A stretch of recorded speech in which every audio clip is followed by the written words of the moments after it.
Yeah. It's another day, and welcome to Parenting Pathways. My name is Confidence, and in today's video, I'll be sharing with you on abuse and neglect. So, what is abuse? Abuse simply means treating someone in a way that hurts or harms them. It can be a child, it can be an adult. But note, abuse is never a child's fault. Yes. So when your child gets into abuse, don't go and start blaming your child for your ignorance. Because it is our job as parents to educate our children, to create awareness, prevent and protect ourselves and our children. So telling a child, at your age, are you not supposed to know? No, they don't know. But that's not the question here. The question here is this thing that you are complaining or blaming your child for. Have you taught your child this thing? And if the answer is no, then why not take responsibility for your action instead of pushing it away to your child? Assumption is said to be the lowest form of knowledge. And assumption is not a strategy in parenting. It's not. So stop the blame and take responsibility. So let's talk about types of abuse. We have different types of abuse, but the common types of abuse we are going to talk about is one, physical abuse. Physical abuse simply means hurting a child's body. It can happen from hitting hard with a hand or an object, like belt, especially when the heat leaves bruises, or pushing, choking, painful grabbing, or kicking. They are also all physical abuse. The next one is emotional abuse. Emotional abuse simply means hurting the child with mean words or threat. It's emotional abuse. This can happen when someone yells all the time, acts cruel, making scary threats, or calls a child mean names. It's also emotional abuse. You are a parent and your words are so bitter and you are proud of it. You are hurting your children with such words without knowing. As parents, it is normal. As parents, once in a while you get angry with your children. But cruelty and threat is harmful to children. The next one is sexual abuse. Sexual abuse is very simple. When someone tries to touch your private parts or asks you to touch or look at theirs, it's a sexual abuse. If someone tries to show you a sexual act or asks you to pause a sex picture, it's a sexual abuse. It's a sexual abuse. Most of the time, we have people in the house showing our children pictures of sexual act. We have uncles, aunties in the house showing our children pictures of sexual act or posing in front of our children, pose of sexual act, and we are all laughing at it in our present, in our home, and we don't know because we are ignorant.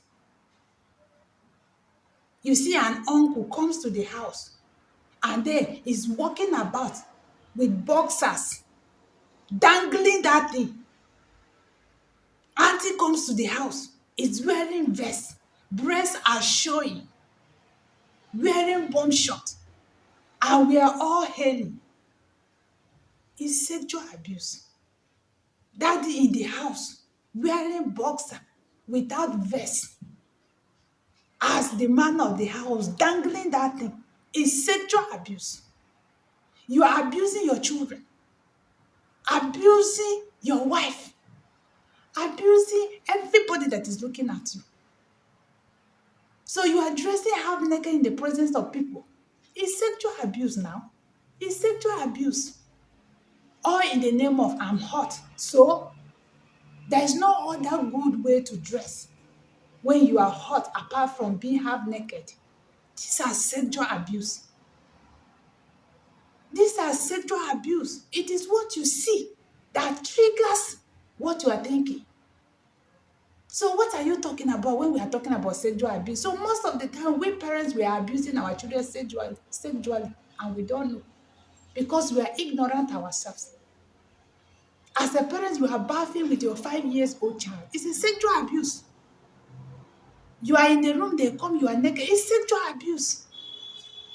Whether it's a daddy, your child, because it's 2 years or 3 years, you remove boxer in his or her presence. It's a sexual abuse, brother. It's a sexual abuse. These things are happening in our house every day. We are not educating our children. How would they know? Somebody comes to your house, whether your uncle or your in-laws or something, and then in the morning, you see them wear boxer and vest, and then they walk to the parlor where everybody is. Or maybe they are sitting or they are in the room and then they carry your child on their legs. And they rubbing their hands on your child everywhere. And then you are smiling or you think it's a play or you think the person just carry your child for carrying sake. Please, it's a sexual abuse. It's a sexual abuse. It is. Sexual abuse. 98% of sexual abuse happens in the family and not by strangers. It happens in the family and not by strangers. I know a story of a woman whose child at the age of 13 was addicted to sex. And guess what? When they began investigation, they find out that the girl's uncle, who was the father's younger brother, the mother's brother-in-law, was the one that introduced the girl to sex and was sexing the girl for the past 2 years while in the house, under the same roof. Under the same roof, but something happened. They have to send the boy away from the house. And it was when the boy left that they discover this is what the boy has done. And then you have children, some of them are 5 years, 6 years, 7 years, 8 years, 10 years. And then no sex conversation, no knowledge on sex conversation. What are you doing now? What are you doing? What are you doing? We have sexual abuse everywhere.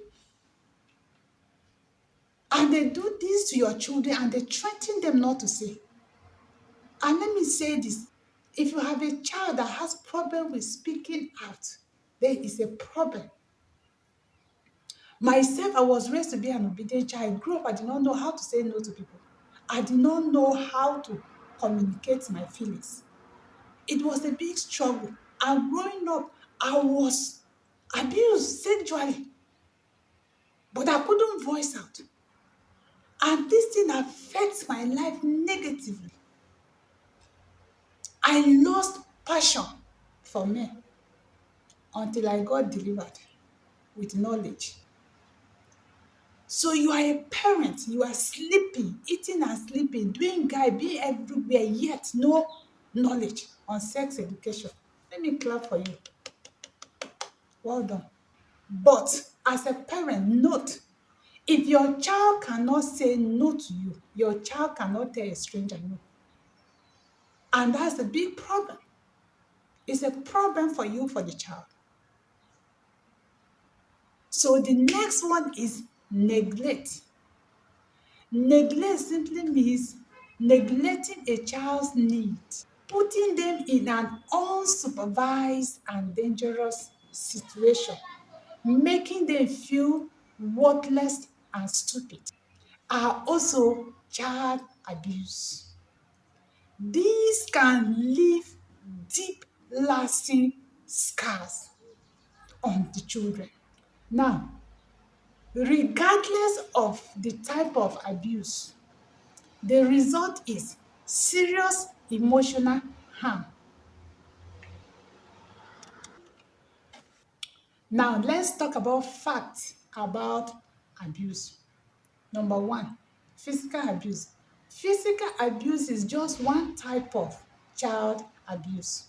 Child neglect or sexual and emotional abuse can inflict much damage since the signs are not always obvious. Now, most parents are struggling in their parenting journey because growing up as a child in one way or the other, they were abused, and this has caused them trauma. They are traumatized. So, any little thing that their child does, they began to react negatively.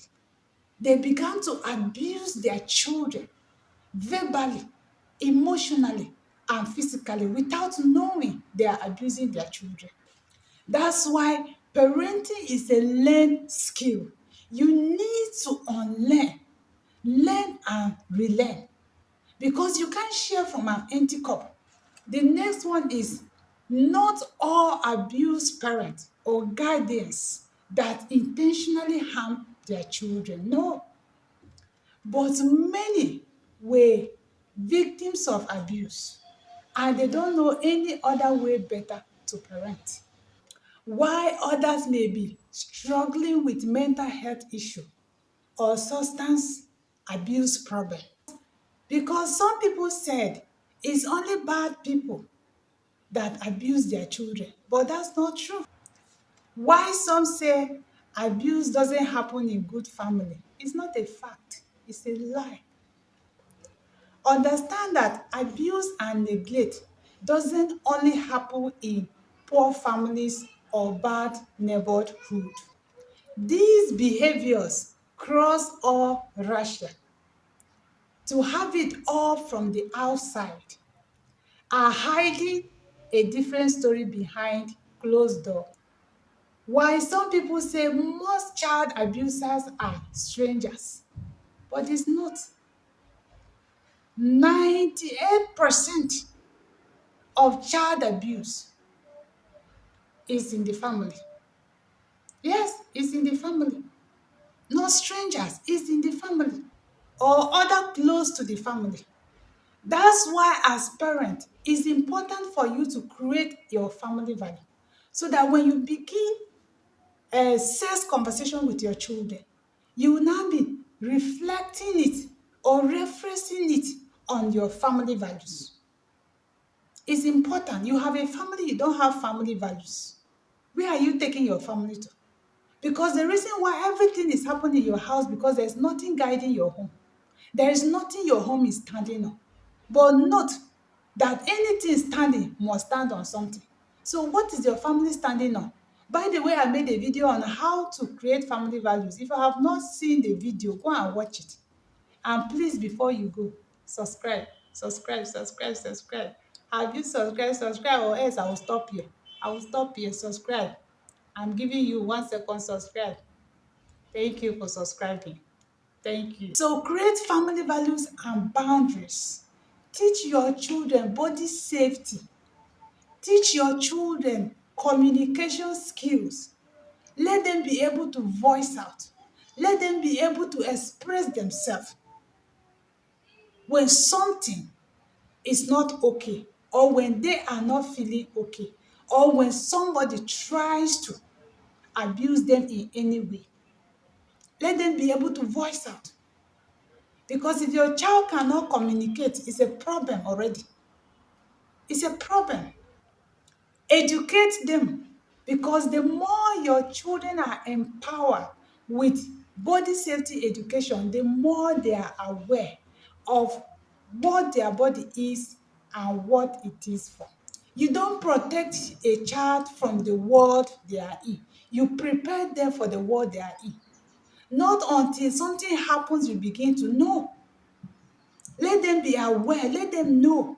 Let them know how to protect. Let them know how to alert somebody or alert you that this is happening so that immediately you will know how to tackle it. By the way, I made a video on how to create family values, body safety and sex and how to empower your child.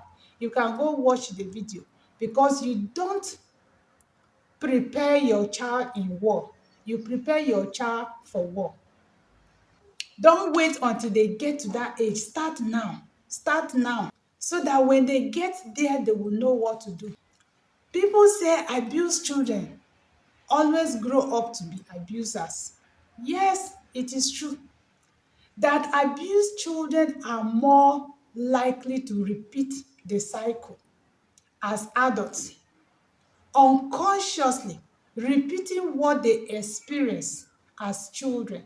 On the other hand, many adult survivors of child abuse have a strong motivation to protect their children against what they went through, and they become excellent parents. So, what are the effects of abuse and neglect? Number one, lack of trust and relationships difficulties. If you cannot trust your parent, who then can you trust? Without this base, it is very difficult to learn how to trust people or know who is trustworthy. This can lead to difficulty in maintaining relationship in adulthood. It can also lead to unhealthy relationships. And this is the story of many marriages today. The next one is cold feelings of being worthless. If you have been told over and over again as a child that you are stupid or no good, it is very difficult to overcome these cold feelings. And as they grow up, abused children may neglect their education, settle for less paying jobs because they don't believe they want more. The next one is trouble regulations emotions. Abused children cannot express emotions safely. As a result, their emotions get stuffed down, coming out in unexpected ways. Adult survivor of abuse struggle with unexplained anxieties, depressions, and anger. Some may turn to alcohol or drugs to numb out the painful feelings, which is bad. We have parents who are constantly angry, constantly depressed. Every little thing triggers them because they have been traumatized with their childhood trauma. But I have a good news for you. You need to take a course on emotional intelligence and childhood trauma. These two courses will change a whole lot of things for you. Will change a whole lot of things. The link will be down there. I'm going to put the link below this video so that you can see. Contact and then get the course. Get the course and see how you can run through it and then help yourself. It's important. Now, examples of physical abuse. Number one, lashing out in anger.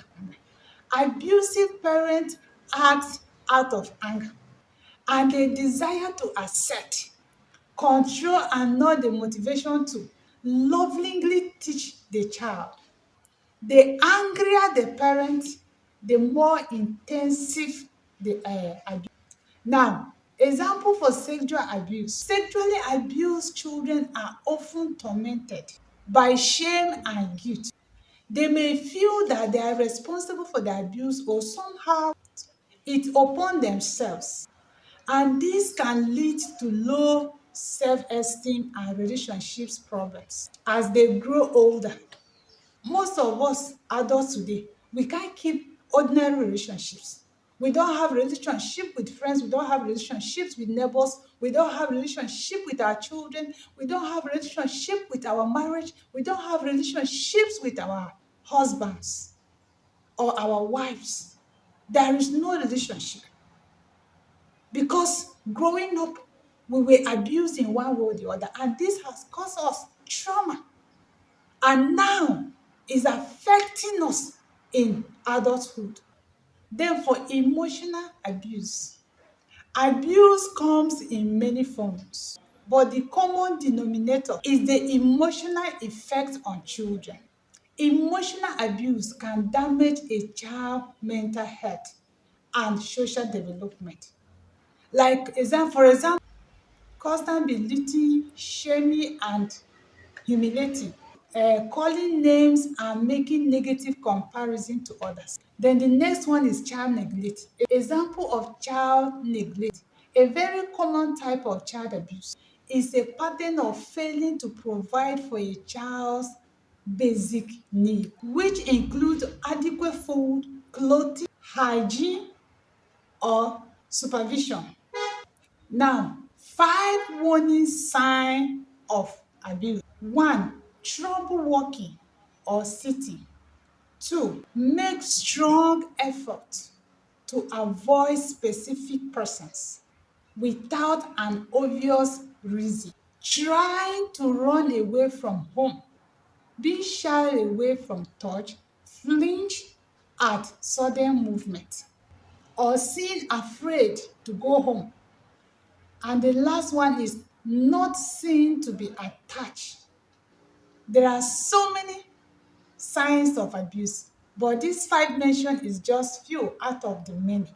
So if you find this video interesting, don't forget to like, share, comment, subscribe, hit the notification bell so that when next I upload my next video, you'll be notified. Thank you for staying tuned. I love you and God bless you.